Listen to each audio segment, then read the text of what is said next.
দুষ্টু তান্ত্রিক, তুই যাই করিস না কেন, আমি তোকে আমার জাদুর কাঠি কিছুতেই দেব না।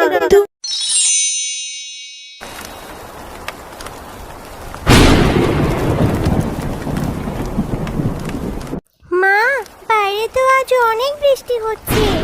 হ্যাঁ রে মিনা, বৃষ্টি দেখে তো মনে হচ্ছে এবার অনেক বন্যা হবে।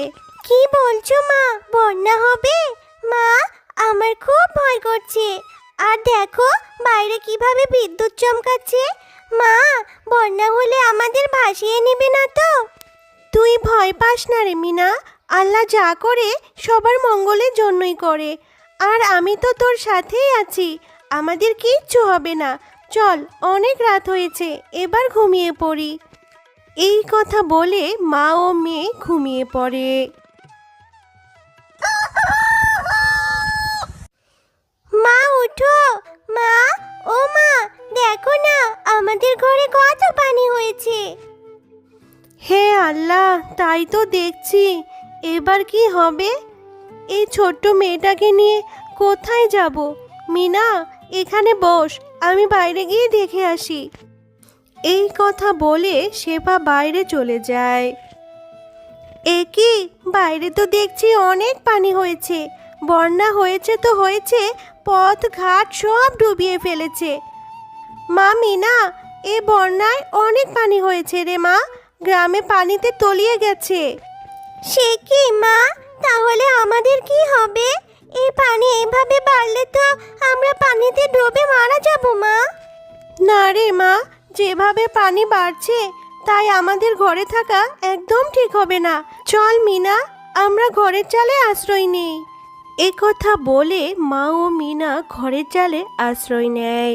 মা, আমাদের থাকার জন্য তো একটা জায়গা পেলাম, কিন্তু খাবো কি মা? আমার তো খুব খিদে পেয়েছে। মা রে, এখন তো আমাদের কাছে খাবার মতো তেমন কিছু নেই, তবে কিছু শুকনো মুড়ি আছে। তুই এখন কষ্ট করে এগুলোই খেয়ে নে রে মা। ঠিক আছে মা, চলো তুমি আর আমি মিলে খাই। না রে মা, তুই খেয়ে নে, আমি এখন খাবো না, আমার খিদে পাইনি রে। না মা, আমি জানি তুমি কাল রাতেও কিচ্ছু খাওনি, তোমার খিদে পেয়েছে, তাই তুমি না খেলে আমিও খাবো না। মা রে, আমাদের কাছে যে খুব অল্প মুড়ি আছে, এগুলো দিয়ে আমাদের কিছুদিন চলতে হবে। তাই তুই এখন খেয়ে নে মা, পরে আমি খাবো। আচ্ছা ঠিক আছে মা। এভাবেই সেই দিন কেটে যায়। মা, ও মা, দেখো না এইদিকে একটা নৌকা ভেসে আসছে। হ্যাঁ রে মা, তাই তো দেখছি, হয়তো আল্লাহ আমাদের উপর দয়া করেছে। মা চলো আমরা ওই নৌকা দিয়ে খাবার খুঁজে আনি। মা রে, এই বন্যায় তো সবারই আমাদের মতো অবস্থা, তাই আমরা খাবার কোথায় পাবো রে মা? তার চেয়ে বরং চল এই নৌকা দিয়ে আমরা অন্য জায়গায় চলে যাই। এই কথা বলে মা ও মেয়ে নৌকা দিয়ে চলে যায় নিরাপদ স্থানের খোঁজে। মা, আজ 2 দিন যাবত নৌকায় ভাসছি, এখনো তো কোনো নিরাপদ জায়গা পেলাম না মা। আর এইদিকে আমার খিদে পেট চলে যাচ্ছে। তুমি একটা কিছু করো মা, একটা কিছু করো, আমি আর সহ্য করতে পারছি না। মা রে, আমি যে অসহায়, আমি এখন তোকে খাবার কোথা থেকে এনে দেব রে মা?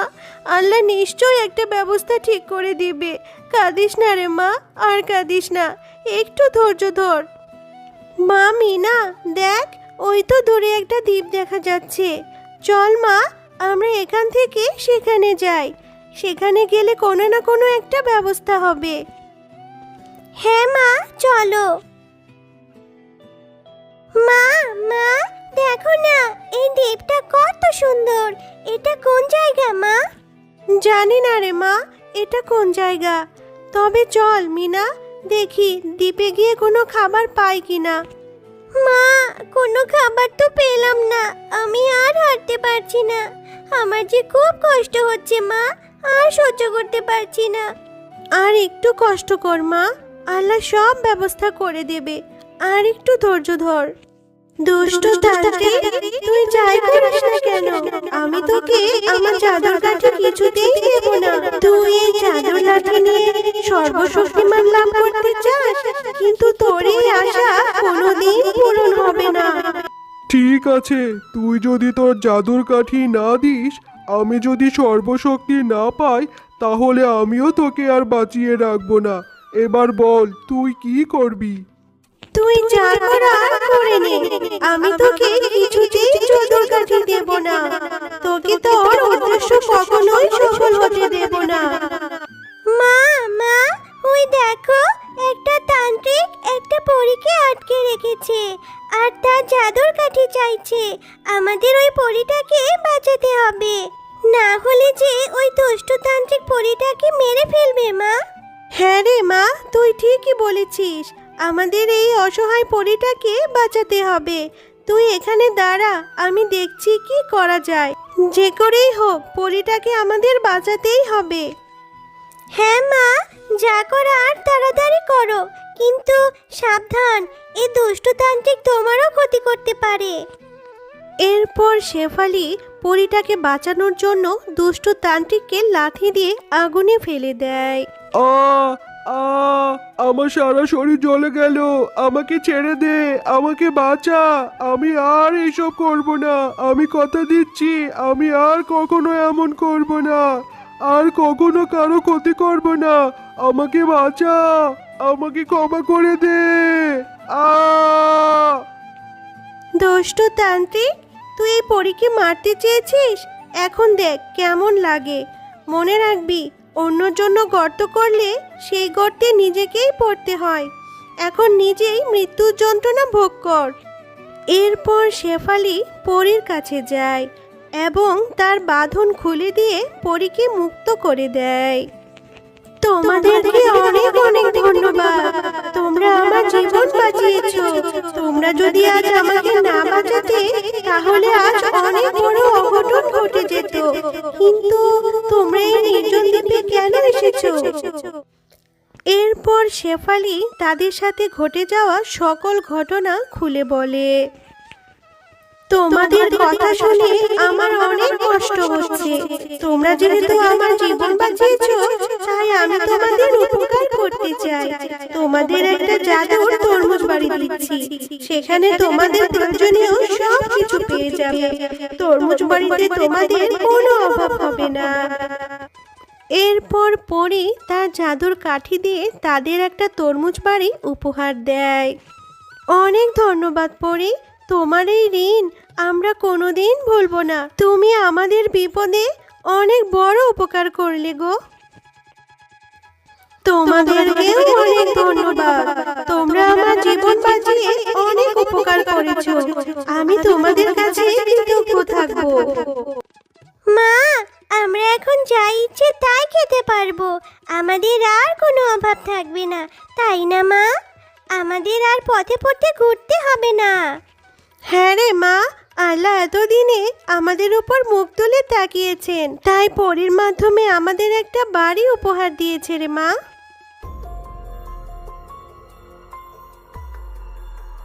সাধু বাবা, বাকি গরুদের থেকে আমি আলাদা কেন? এটার কারণ কি হতে পারে? হা হা হা, তুই কোনো সাধারণ গরু নয় রে, তুই হচ্ছিস একটা জাদুর গরু। তুই চাইলে তোর মুখ দিয়ে সোনা দানা সবকিছু বের করতে পারবি আর গরিবদের সাহায্য করতে পারবি। যা গিয়ে সাহায্য কর। ও তাই নাকি? তাহলে তো এখনই আমাকে গ্রামের লোকেদের সাহায্য করতে হবে। যাই, গ্রামের দিকে তাড়াতাড়ি এগোতে থাকি, যদি কোনো গরিব অসহায় পাই তাহলে তাদেরকে সাহায্য করব। আর এই ভেবে গ্রামের দিকে রওনা দিতে থাকে। আর সেই গ্রামেরই এক গরিব শিয়ালিনী নদীতে কাপড় কাচতেছিল, আর তখনই হঠাৎ করে তার কাপড়টা পানিতে পড়ে যায়। হাই হাই, এ কি হলো আমার? আমার নতুন কাপড়টা পানিতে পড়ে গেল। কালকেই আমার স্বামী আমাকে কিনে দিয়েছে, এখন আমি কি করব? আমি যদি কাপড় বাড়িতে না নিয়ে যাই তাহলে আমার স্বামী আমাকে অনেক মারধর করবে। এখন আমি কি করব আমার কাপড়? আরে আরে, নদীর পাড়ে ওই শিয়ালিনীটা কান্না করতেছে কেন? যাই গিয়ে তাড়াতাড়ি ওইটাকে কিছু করে আসি, মনে হচ্ছে কিছু একটা হারিয়ে গিয়েছে। কি হয়েছে তোমার? তুমি এইভাবে কাঁদতাছো কেন? আমাকে বলো সব। আমরা খুব অসহায়। আমার স্বামী আমাকে অনেক দিন ধরে একটা শাড়ি কিনে দিয়েছিল। সেই শাড়িটা ধুতে গিয়ে হঠাৎ পিছলে নদীতে পড়ে যায়। এখন আমি শাড়ি কিভাবে কিনবো? আর বাড়িতে গেলে আমার স্বামী আমাকে অনেক মারধর করবে। এই গরু, তুমি কিছু তাড়াতাড়ি করো, নইলে আমার স্বামী যে আমাকে মেরেই ফেলবে। এরপর সেই জাদুর গরুটি তার মুখ দিয়ে অনেকগুলা সোনাদানা বের করে ওই শিয়ালিনীটাকে দিতে থাকে। আর এরপর গরুটি শিয়ালিনীটাকে অনেকগুলা স্বর্ণ দেওয়ার পর তার সম্বন্ধে সবকিছু বলতে থাকে। আর এরপর গরুটিকে ধন্যবাদ জানিয়ে শিয়ালিনীটা তার স্বর্ণ নিয়ে বাড়ির দিকে রওনা দেয়। আর অনেকগুলো স্বর্ণ নেওয়ার দৃশ্য তার প্রতিবেশী লুবি শিয়ালিনী দেখে ফেলে। আরে আরে, এত সোনা ও কোথায় পেলো? নিশ্চয়ই কোথা থেকে পেয়েছে। যাই গিয়ে ওর বাড়ির দিকে যাই, দেখি তো ও কোথা থেকে স্বর্ণগুলা পেলো। আর এরপর রাতের বেলা শেফা শিয়ালিনী যখন তার স্বামীকে সব ঘটনা খুলে বলছিল, তখনই জানলা দিয়ে প্রতিবেশীটা শেফা শিয়ালিনীর সব গোপন কথা জেনে ফেলে। আর সে মনে মনে ভাবে কালকেই সে ওইখানে যাবে আর ওই গরুর কাছ থেকে সবগুলা স্বর্ণ নিয়ে তার বাড়িতে চলে আসবে। ও, তাহলে এই ব্যাপার। তার মানে শেফা এতগুলো স্বর্ণ ওই গরুর কাছ থেকে পেয়েছে। কালকেই আমি ওই গরুর কাছে যাব আর অনেকগুলো স্বর্ণ নিয়ে আসবো। আর তার কথা মতো পরের দিন সকালবেলা ওই লুবি শিয়ালিনীটা নদীর পাড়ে যায় এবং তার হাত থেকে ইচ্ছে করে কাপড়টা নদীতে ফেলে দেয়। আর কাপড়টা তলিয়ে গেলে সে মিথ্যা কান্নার অভিনয় করতে থাকে। আরে আরে, আমার শাড়িটা যে তলিয়ে গেল। কালকেই আমি নতুন শাড়ি কিনেছিলাম, এখন আমি কি করব?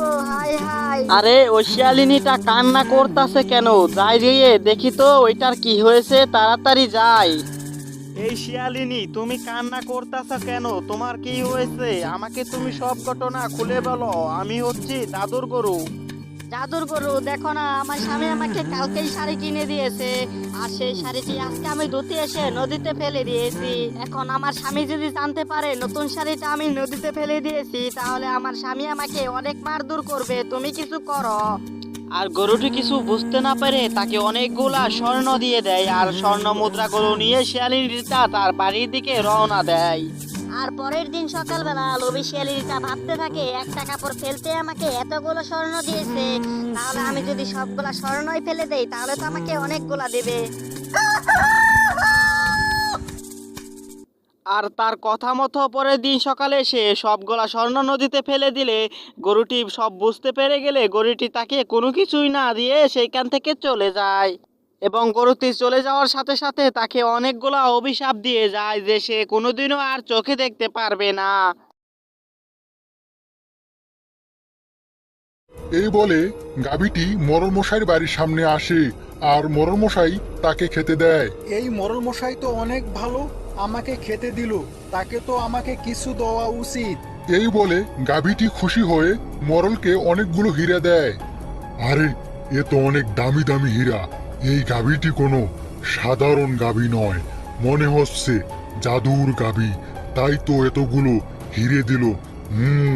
মনে হয় ওর পেটের মধ্যে অনেকগুলো হিরে আছে। আমি একটা কাজ করি, ওর পেট কেটে সমস্ত হীরা বের করে নেই, তাহলে আমি এই গ্রামের সব থেকে অনেক ধনী হয়ে যাব। হা হা হা হা হা, হি হি হি হি হি। এই লোভী মোড়ল মশাইয়ের মাথায় এত বাজে বুদ্ধি! না না না, আমি এখান থেকে পালিয়ে যাই, নইলে আমাকে মেরেই ফেলবে। এই বলে গাভীটি তাড়াতাড়ি করে পালিয়ে যায়। আরে, কি ব্যাপার? তুমি কি জল খাবে? তোমার কথা শুনে আমার মনটা ভরে গেল। সবাই আমার কাছ থেকে ফায়দা নিতে চায়, কেউ আমাকে জিজ্ঞেস করে না আমি কি চাই। এই প্রথম তুমি জিজ্ঞেস করলে। সত্যি তুমি অনেক ভালো, তাই তোমার সঙ্গে আমি থাকতে চাই। তুমি কি তোমার সঙ্গে আমাকে রাখবে? আমার কাছে কি ভাই আছে? যতদিন ইচ্ছে আমার কাছে থাকতে পারো, আমার সমস্যা নেই। তাছাড়া আমার এই দুনিয়াতে কেউ নেই। এরপর দুইজন বন্ধুর মতো জীবনযাপন শুরু করে। এইভাবে কিছুদিন কেটে যায়। আর এইদিকে সেই মোড়ল মশাই গাভীকে খুঁজতে সেখানে চলে আসে। এই মন্টু, চুপচাপ করে গাভীটি আমাকে দিয়ে দে, তা নইলে তোকে মেরে ফেলবো। দে বলছি, তাড়াতাড়ি দে। ক্ষমা করুন মোড়ল মশাই, এই গাভীটি আপনাকে দিতে পারবো না। কি, গাভীটি দিবি না? দাঁড়া, তোকে দেখাচ্ছি মজা। তারপরের দিন মোড়ল মশাই গ্রামবাসীদের ডাকে আর বলে, শোনো গ্রামবাসী, এই মন্টু ওই ঘরটি আমার কাছ থেকে ভাড়া নিয়েছে। 6 মাস হয়েছে কিন্তু কোনোদিন ভাড়া দেয় নাই, তাই তাকে আমার ঘর থেকে বের করে দিচ্ছি। শোন শোন মন্টু, এখনো সময় আছে, গাভীটি আমাকে দিয়ে দে, আমার বাড়িটি তোর নামে লিখে দেব। আমি আমার বন্ধু গাভীকে ছাড়তে পারবো না মোড়ল মশাই, আপনি চাইলে আমাকে ঘর থেকে বের করে দিতে পারেন। মন্টুকে মোড়ল মশাই তখন বের করে দেয়। তখন মন্টু কষ্ট পেয়ে গাভীর কাছে আসে আর সবকিছু গাভীকে খুলে বলে, সত্যি বন্ধু, তোমার কোনো তুলনা নাই। তুমি আজকে দেখিয়ে দিয়েছো বন্ধু কাকে বলে। বন্ধু তুমি এই দেখো। এই বলে গাভীটি অনেক বড় হতে লাগে আর তার মুখ দিয়ে অনেকগুলো সোনা বের হতে লাগে। দেখো মন্টু, বাসা মরা আমাদের হাতে থাকে না, কিন্তু আমাদের বন্ধুর কি হবে সেটা আমরা হেল্প করতে পারি। আর তোমার মতো বন্ধু পাওয়া আমার জন্য সৌভাগ্য। আজ থেকে আমি তোমাকে রক্ষা করব। এই বলে গাভীটি একটি দরজা আর একটি সিঁড়ি বের করে দেয় আর বলে, বন্ধু মন্টু, তুমি দরজা খুলে আমার পেটের মধ্যে চলে আসো। তুমি আজ থেকে আমার পেটের মধ্যে থাকবে। আমার পেটকে তুমি তোমার ঘর মনে করবে। তোমার কোনো অসুবিধা হবে না। তুমি চাইলে তোমার ইচ্ছে মতো বাইরে বের হতে পারবে। আমরা তো বন্ধুরা, আমাদের গল্প তোমাদের কেমন লেগেছে? যদি ভালো লেগে থাকে তাহলে লাইক, কমেন্ট আর সাবস্ক্রাইব করে আমাদের পাশেই থেকো।